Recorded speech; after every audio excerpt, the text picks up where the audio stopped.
A reunião que nós acaba de tomar lugar, a reunião estrutural do quadro de justiça, caminho diferente temas estratégicos que vamos tratar e, obviamente, decisões também que vamos tomar. É importante para três para diante que cada país está presente com delegação ampla que está representar full a cadeia judicial, for de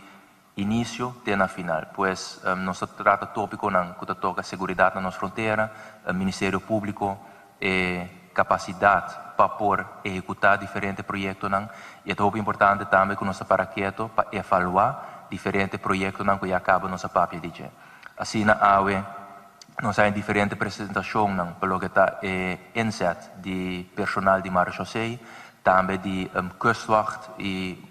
maneira de conhecer último luna de diferentes intercepções a um lugar e tu recifra aqui também vou apresentar na nós e me quero nós por concluir que a estratégia que o reino nós está executando está dando sua fruta. Mas no mesmo momento também é importante para nós seguir invertir em full cadeia e me quero saber que ponto que vou participar adiante door de tour colega na ministers com banda de plataforma aqui também nós vai trazer agora aqui para com nós por chegar a concretizar e